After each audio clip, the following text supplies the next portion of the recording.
On va passer donc à l'intervention qui va nous être proposée par Stéphane Duchâteau, donc de l'Office français pour la biodiversité, et qui va nous parler justement d'expertises qui ont pu être conduites à la fois sur le Massif central, mais également dans les Pyrénées, sur des déclarations de dommages ou d'interactions.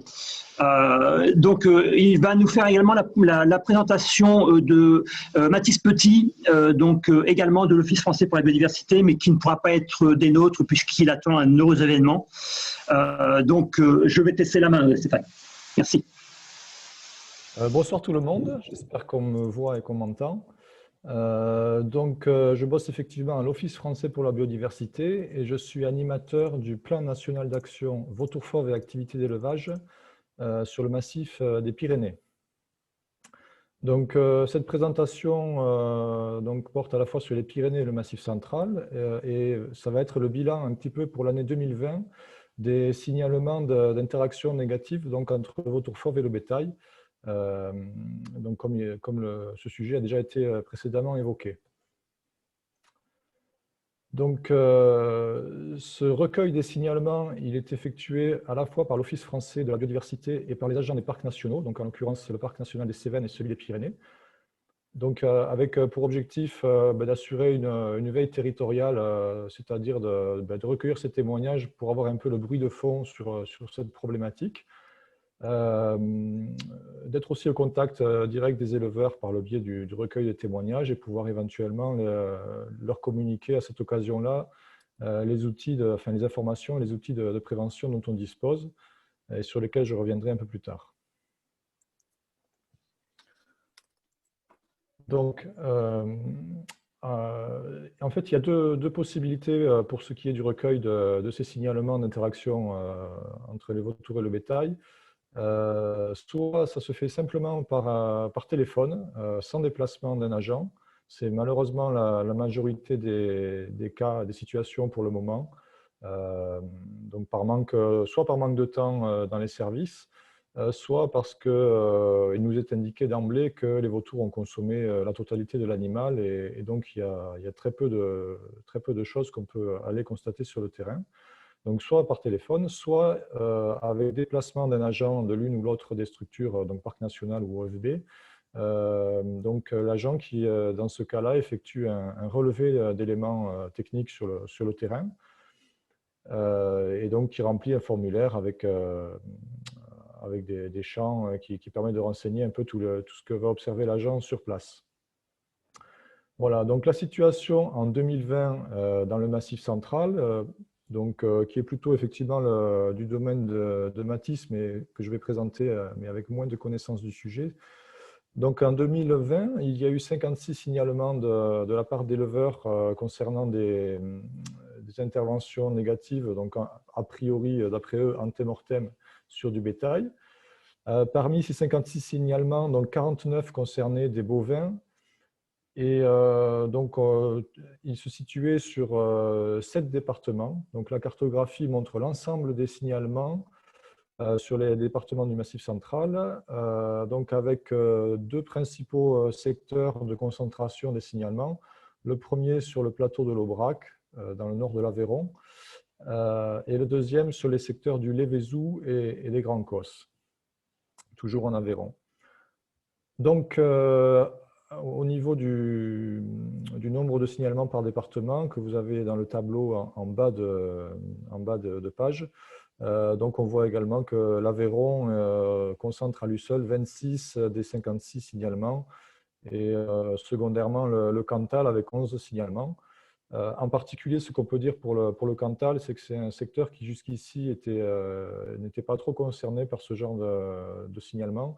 Les vautours le survolaient régulièrement, mais avaient peu l'occasion de trouver de la nourriture, donc ils étaient peu observés et il n'y avait pas lieu, il n'y avait pas ou peu de signalement de ce fait. Donc sur cette deuxième cartographie, n'ont été représentées que les communes pour lesquelles il y a eu des cas d'intervention ante-mortem confirmés, c'est-à-dire du vivant des animaux concernés. Donc, on a 3 cas en 2020 en Aveyron et un dans le Tarn. Donc, dans tous les cas, en fait, il s'agissait de bovins, donc en situation de vélage ou immédiatement après le vélage, avec également, que ce soit suspecté ou avéré, des cas de retournement de matrice. Donc, ce qu'on appelle la matrice, c'est l'utérus en fait, de la vache qui est parfois expulsé au moment du vélage. Et les vautours qui peuvent être présents déjà sur place, ils sont généralement attirés en fait, par le placenta qu'ils consomment au moment des vélages. Peuvent, dans ces cas-là, consommer également la matrice, ce qui engendre en fait une très forte hémorragie et peut amener à la mort de la vache. Donc voilà, 4 cas confirmés ante-mortem sur 56 signalements. Parmi les autres cas, donc on a 5 animaux dont on a pu prouver en fait, qu'ils étaient déjà morts avant l'arrivée des vautours. Donc en fait, il ne s'agit pas d'intervention ante-mortem, on en est certain. Là, les vautours ont joué simplement leur rôle de nécrophage en consommant un cadavre. On a 2 témoignages d'une interaction ante-mortem, mais pour lesquels on n'a pas pu, sur place, relever d'éléments pour confirmer ces témoignages. Et ensuite, on a 47 cas indéterminés qui correspondent généralement à des cas où c'était déjà consommé entièrement et pour lesquels il y avait très peu d'éléments, voire pas du tout, voire aucun, à relever sur place. Maintenant du massif des Pyrénées. En 2020, donc, nous avons eu 39 signalements qui ont été traités soit par les services de l'OFB, soit par ceux du Parc national des Pyrénées.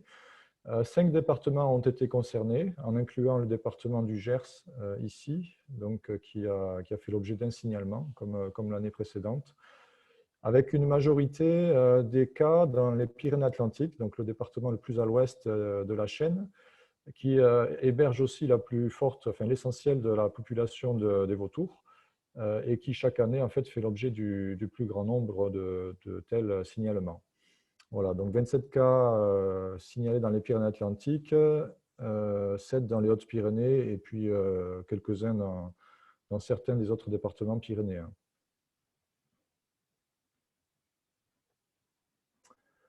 Voilà, donc par rapport à ces signalements, donc 39 signalements en 2020, donc on a seulement 3 interactions ante-mortem qui ont été confirmées pour 2020, qui correspondent dans un des cas à un veau qui était bloqué, qui n'a pas pu être expulsé par sa mère, par la vache au moment du vélage, donc qui restait bloqué.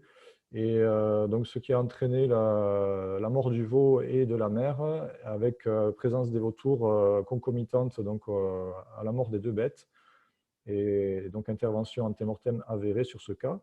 Le deuxième cas, ça concerne un veau d'1 mois qui, à l'autopsie en fait, par l'agent, il s'est avéré qu'il avait un très gros hématome à l'épaule, donc il avait subi un choc très violent. Il était de ce fait-là complètement ou partiellement du moins immobilisé et incapable de se déplacer. Et les vautours ont saisi cette opportunité et se sont alimentés sur lui malheureusement de son vivant. Et le troisième cas, c'est 2 brebis blessées, qui étaient empêtrées au moins pour une des 2 dans une clôture et qui étaient donc totalement immobilisées et qui a pu être, qui a été vu, observé avec des vautours qui s'intéressaient d'un peu trop près à elles, mais qui a pu être dégagé et sauvé, même si elle présentait quelques blessures. Voilà, donc simplement 3 interactions confirmées ante-mortem, sachant que sur l'ensemble des signalements, on n'a que 9 cas pour les Pyrénées où des agents ont pu se déplacer et effectuer les relevés sur le terrain. L'ensemble des autres cas, ça concerne en fait des relevés d'informations par téléphone uniquement. Et malheureusement, c'est de plus en plus le cas du fait d'un manque de disponibilité des services de l'OFB. Donc, cette diapo pour illustrer en fait l'absence de corrélation entre le nombre de signalements de la part des éleveurs, donc signalement d'intervention ante-mortem a priori d'après eux des vautours. Donc l'absence de corrélation entre ces signalements et puis le nombre de couples reproducteurs de vautours fauves donc dans le massif des Pyrénées. Donc, vous avez le nombre de signalements en bleu, l'histogramme, et la courbe qui représente l'évolution du nombre de couples reproducteurs depuis 1992. Donc, pourquoi est-ce qu'il n'y a pas de corrélation? Il y a différents facteurs qui doivent jouer. Par exemple, l'éventuelle médiatisation plus ou moins importante suivant les années donc de ces signalements d'intervention antémortem qui peuvent inciter plus ou moins les éleveurs à contacter, à se faire connaître auprès des services de l'État. Il peut y avoir des facteurs alimentaires, par exemple les pics du nombre de plaintes en 2007 et 2008 correspondaient à une pénurie de ressources alimentaires sur le versant espagnol, et on suppose qu'à cette époque, certains vautours, enfin une partie des vautours espagnols ont pu chercher à s'alimenter versant français, et ça a pu expliquer ce pic du nombre de plaintes. Il peut y avoir aussi des facteurs météo ou d'autres qu'on ne connaît pas encore. En tout cas, il n'y a pas de corrélation. Ce n'est pas forcément parce que les vautours sont plus nombreux qu'on nous signale plus d'événements antémortem. Donc, une petite synthèse de ces cas d'interaction antémortem ou négative, en tout cas en 2020. Donc, comme je disais, une très grande majorité de témoignages sans possibilité de conclure sur le degré d'implication des vautours, du fait notamment d'animaux déjà intégralement consommés. Plusieurs signalements qui concernaient des animaux en situation de faiblesse ou de maladie, donc des animaux chétifs, victimes pour certains de coliques, de traumatismes ou en situation de mise bas. Et dans les quelques cas confirmés d'intervention antémortem des vautours, on était systématiquement sur des animaux en situation de grande vulnérabilité du fait d'un traumatisme, donc d'un vélage, une mise bas, hein, avec souvent également une suspicion de retournement de l'utérus. Les deux photos peu ragoûtantes qu'on vous a mis en bas de page, c'est pour illustrer simplement les petites différences certains types d'éléments qu'on peut relever sur le terrain. Quand je dis on, c'est les agents de l'OFB ou des parcs nationaux. Donc à gauche, vous avez une vache qui a fait l'objet d'un signalement de la part d'un éleveur qui a vu les vautours dessus, qui nous a appelés. Ce qu'on constate, c'est que l'œil en fait a été consommé, mais il y a une absence totale de projection de sang autour, ce qui indique de manière certaine que en fait, la bête a été consommée alors qu'elle était déjà morte.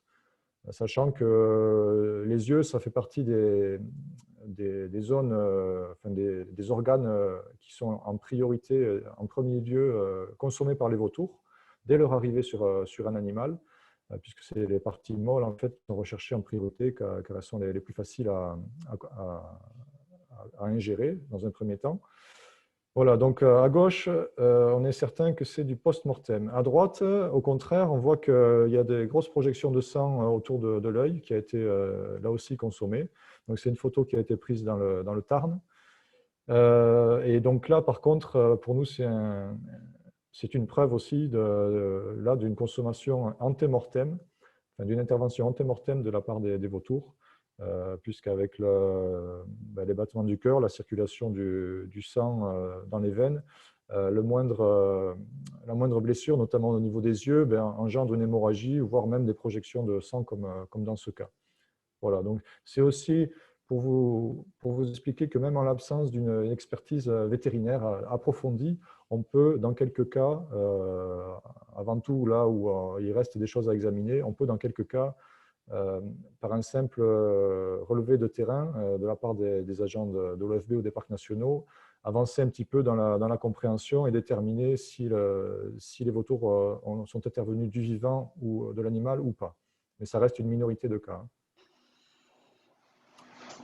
Voilà, donc en termes d'information auprès des éleveurs, il existe une plaquette qui a été conçue et diffusée voilà, déjà 2 ou 3 ans, qui concerne le Massif central et plus précisément les Grands Causses, qui traite des 4 espèces de vautours, donc avec une présentation des espèces, notamment de leur comportement et de leur régime alimentaire. C'est souvent des informations de base dont n'ont pas forcément connaissance les éleveurs. qui explique un petit peu les différents types d'interactions qu'on peut observer entre le vautour fauve et le cheptel domestique, et notamment les quelques situations problématiques et ce qu'elles peuvent représenter en pourcentage par rapport à l'ensemble des interactions observées. Une présentation également des modalités, enfin des possibilités d'équarrissage, qu'il s'agisse de l'équarrissage industriel ou naturel via les placettes. Et quelques préconisations pour identifier les risques de vulnérabilité de son bétail et éventuellement s'en prémunir lorsque c'est possible. Merci Stéphane pour cette présentation. Je vous propose et je te propose que nous puissions passer aux questions-réponses pour rester dans les temps. Oui, juste un dernier mot, la même plaquette en fait est en cours de finalisation pour ce qui est du massif pyrénéen. Donc il y aura une version pyrénéenne de la plaquette qu'il est prévu de diffuser, enfin, d'imprimer et de diffuser dès cette année. C'est ça. Alors effectivement, sur la première présentation de plaquette que tu as fait sur le Massif central, elle était bien destinée en fait au monde de l'élevage, hein, puisque c'est la cible principale de cette plaquette. On avait souhaité l'associer et je pense que c'est important effectivement hein, de pouvoir également partager un vocabulaire commun pour une meilleure compréhension du rôle et de l'importance surtout des vautours sur les territoires pastoraux. Nicolas, à toi de jouer pour la série de questions. Oui. Alors, première question. Est-ce qu'une telle synthèse de signalement d'interaction est faite par l'OFB en PACA? Et si oui, est-elle disponible? Alors, à ma connaissance, non. C'est quelque chose qui, pour l'instant, n'est pas centralisé au niveau des départements alpins ou de la région PACA. C'est des données qui existent, mais qui ne font pas l'objet d'un rendu annuel, on va dire. Voilà. L'OFB, effectivement, centralise les données, les parcs nationaux également de leur côté, mais pour l'instant, il n'y a pas eu, à ma connaissance, de rendu global pour cette région. Peut-être que ça sera le cas à l'avenir, sachant que le massif alpin bénéficie depuis peu d'une coordination du plan national d'action vautour fauve et activités d'élevage, au même titre que le massif pyrénéen et les Grands Causses. Ok. Une autre question. Alors, le pourcentage très ou trop faible d'intervention ante-mortem avérée constatée est-il de nature à faciliter l'acceptation de ces phénomènes par les éleveurs? Je pense que oui, mais encore faut-il distinguer. Les éleveurs, c'est pas une catégorie uniforme en fait de personnes. Il y a des éleveurs qui sont habitués depuis toujours à voir les vautours autour de leur exploitation ou en pleine montagne, qui éventuellement leur laissent déjà à disposition des cadavres par le biais des placettes d'équarrissage naturel. Voilà, donc qui ont une bonne connaissance aussi de l'oiseau et qui sont tout à fait prêts à accepter que dans quelques cas où une de leurs bêtes est en très grande difficulté, elle puisse être malheureusement consommée de son vivant par les vautours. Et ils savent mettre dans la balance en fait ces quelques situations particulière avec justement le bénéfice qu'ils retirent de la présence des vautours de par le service d'équarrissage qui est rendu et puis de par aussi l'aspect patrimonial de l'espèce à leurs yeux, puisque c'est une des espèces emblématiques des Pyrénées ou du Massif central maintenant, enfin d'Écosse. Voilà. Et par contre, il y a aussi des éleveurs qui sont souvent sur des zones un petit peu périphériques. Alors dans les Pyrénées, on est plutôt sur les zones de piémont ou même de plaine. Dans le Massif central, on est plutôt sur la partie nord du massif, par exemple dans l'Aubrac ou le département du Cantal plus généralement. Donc des éleveurs qui là ont une connaissance beaucoup moins approfondie ou même nulle de l'oiseau et qui ont une approche un petit peu différente et donc qui ne sont peut-être pas forcément effectivement sur l'acceptation d'emblée, sur une acceptation d'emblée en fait de la présence de l'oiseau ou de ces cas, même s'ils sont peu nombreux, quoi. On t'entend pas, Pascal. Oui, oui, c'est important, effectivement. Il y a vraiment une diversité d'approches, autant qu'il peut y avoir une diversité de personnes. Après, il faut aussi mettre dans la compréhension en fait de l'acceptation de ces oiseaux la question économique, hein, puisque vous savez que on a aussi le monde de l'élevage est également exposé à ces problématiques économiques et notamment on pourrait en parler sur les Pyrénées avec le système cueilleur-producteur où on a des animaux qui sont à l'herbe une grande partie de l'année, une augmentation des effectifs sans augmenter le foncier, des factures vétérinaires qui sont conséquentes et donc après des difficultés à pouvoir gérer tout ça. Donc il y a aussi ces espèces qui sont un peu emblématiques d'une nature sauvage et qui peuvent être également victimes de certaines tensions du fait qu'elles représentent également les efforts qui ont pu être consentis par l'Europe et par les États pour assurer leur conservation. Donc tout ça, c'est également à prendre en compte pour comprendre pourquoi sur certains territoires ces oiseaux sont plus ou moins bienvenus. Mais indéniablement, on a des éleveurs qui sont quand même demandeurs du service rendu par ces oiseaux et qui se satisfont très bien de leur présence. Nicolas, est-ce qu'on a d'autres... Mais juste une autre petite précision. Bon, je pense que la présentation de Stéphane illustre très bien cette problématique-là. Hein, est-ce que nous évoquions tout à l'heure sur suite à la présentation de José. Nicolas, tu veux proposer une autre question? Il y a une autre question sur est-ce que les plaintes pourraient être motivées par la recherche d'indemnisation pour des animaux malades?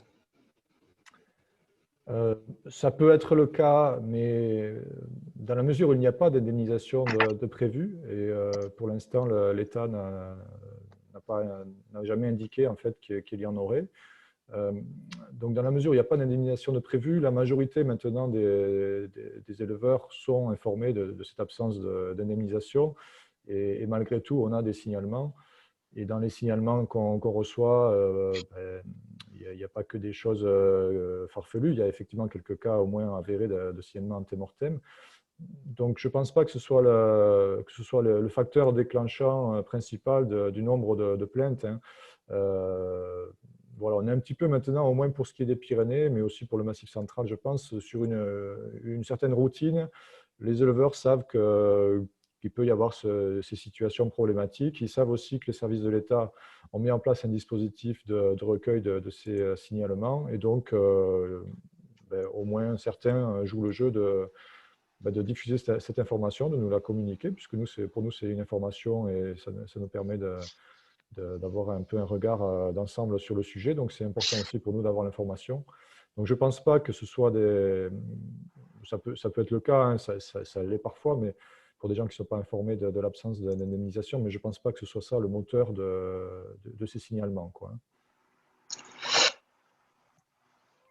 On peut peut-être un peu tempérer en fait l'analyse, Stéphane, puisque moi je me souviens qu'en 2007, lorsque le sous-préfet d'Oléron avait laissé penser qu'effectivement les éleveurs pourraient disposer d'indemnisation pour dommages aussi liés aux vautours. On s'est rendu compte très rapidement ensuite d'une augmentation des plaintes et des déclarations de dommages. Et c'est il aura fallu effectivement que des expertises puissent être diligentées, expertises faites par des vétérinaires formés et indépendants des exploitations pour rétablir la situation et démontrer que les vautours ne posent pas de dommages économiques aux filières d'élevage. Oui, tu as raison. Hein. Moi c'est vrai que je n'ai pas un recul qui remonte à ces années-là. Mais effectivement, à l'époque, on n'était pas justement sur une routine, entre guillemets. C'était c'est un phénomène un petit peu nouveau et il y a pu y avoir ce phénomène-là de gonfler, entre guillemets, les chiffres. Je ne sais pas si c'est le bon terme, mais de signaler en tout cas un grand nombre de cas.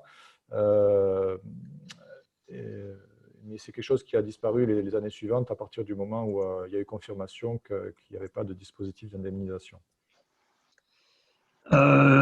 Nicolas, une autre question? Oui. Est-ce que vous avez pu ou voulu faire participer les chambres d'agriculture au projet de plaquettes 2021? Pour l'instant, c'est pas le cas. Effectivement, on est en train de rédiger ça à quelques-uns et la question reste posée. C'est une possibilité. C'est pas tranché du tout. Il y a pas, pour l'instant, c'est pas un sujet. On a travaillé sur un texte qui reste à finaliser, donc pourquoi pas.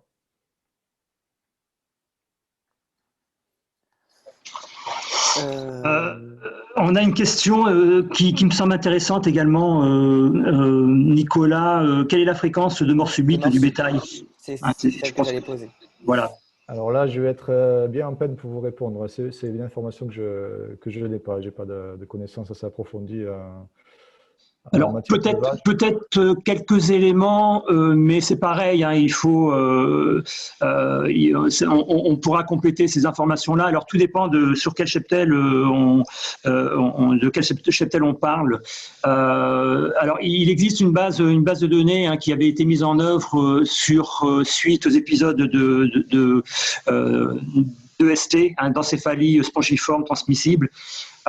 Et qui avait pour but de recenser tous les cas de mortalité en exploitation sur les exploitations bovins. Donc cette base a permis de pouvoir caractériser les types de mortalité en exploitation et les morts subites, entérotoxémie ou liées à des pathogènes, c'est pas anecdotique en exploitation. Hein. Mais également, il n'y a pas que ça, puisqu'ils ont pu démontrer également l'existence de mortalité liée à des accidents, hein, avec des animaux qui se prennent dans des clôtures, etc. C'est aussi une donnée qui est importante, ou des animaux qui vont ingérer des aliments inappropriés et qui conduisent à des occlusions, etc. Donc, les mortalités en exploitation, c'est pas anecdotique. C'est pas anecdotique chez les bovins et ça ne l'est certainement pas non plus chez les ovins, hein, qui peuvent être également soumis à des mortalités liées au transit.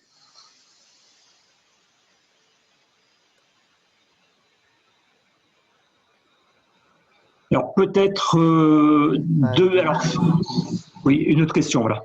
Non, il y en a. Ah si, qui vient juste d'être posée. Connaissez-vous l'incidence des empoisonnements chez les vautours? C'est pas des données très précises dont je dispose, enfin du moins je les ai pas en tête. Il existe des données très précises, mais c'est pas trop ma partie. Par contre, oui, il y a beaucoup de cas d'empoisonnement.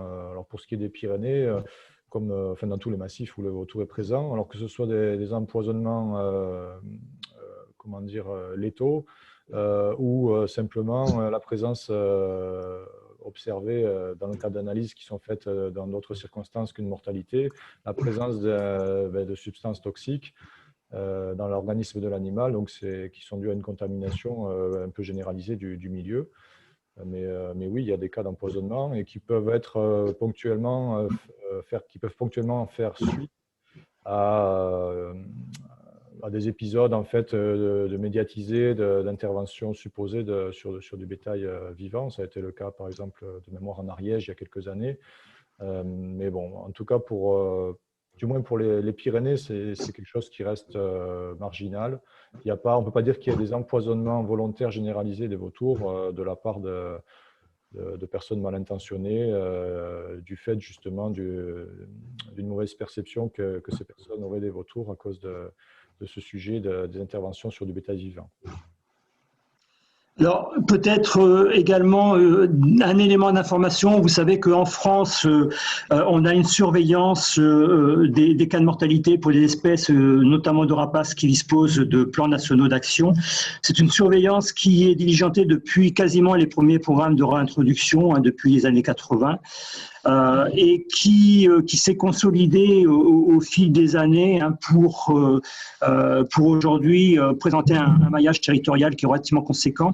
C'est une surveillance qui est réalisée en coopération avec l'Office français de la biodiversité, mais non seulement avec tous les acteurs qui œuvrent pour la conservation de ces rapaces, qui aujourd'hui nous a permis, alors elle est basée sur quoi? Elle est basée sur la prise en charge des oiseaux trouvés morts. Alors il n'y a pas d'opération coordonnée de recherche d'oiseaux trouvés morts, hein. Les mortalités sont découvertes au gré de nos activités et de manière aléatoire et opportuniste. Mais ce qui fait qu'on peut considérer qu'en regardant nos données, on n'a eu qu'une partie émergée de l'iceberg, hein, puisqu'il y a certainement beaucoup plus d'animaux qui meurent et qui meurent d'empoisonnement que ce que nous pouvons le constater, mais qui ne sont pas trouvés, puisque des oiseaux ou des animaux sauvages morts en nature disparaissent très très vite parce qu'ils peuvent être consommés par d'autres animaux ou se dégrader ou être dans des secteurs inaccessibles. Globalement, notre base de données recense près de 1200 oiseaux qui ont été pris en charge, hein, depuis quasiment les années 80. Les empoisonnements représentent pratiquement 27%, hein, des cas qui ont fait l'objet d'analyse. Donc c'est quand même relativement conséquent. Et près de 36% des animaux qui ont fait l'objet d'analyse ont été exposés à des toxiques. Ça ne veut pas dire que ces toxiques ont provoqué directement leur mortalité, mais a eu certainement un impact sur leur capacité physique. Et ce qui a pu générer également des déficiences, hein, puisque dans ces constats de mortalité, on caractérise ensuite la cause de la mortalité. Donc on peut avoir par exemple un oiseau qui aura été électrocuté, il est mort donc électrocuté, mais si on regarde effectivement ces analyses-là, on pourra se rendre compte que cet oiseau avait été exposé à un toxique, ce qui a pu conduire effectivement à l'accident et puis à la mortalité de cet oiseau. Donc ça, c'est une donnée importante, c'est pas anecdotique, hein, je le répète, hein, 27% des animaux sur un échantillonnage de près de 1200 rapaces recensés ont fait l'objet d'empoisonnement, direct ou indirect, et près de 36% ont été exposés à des toxiques.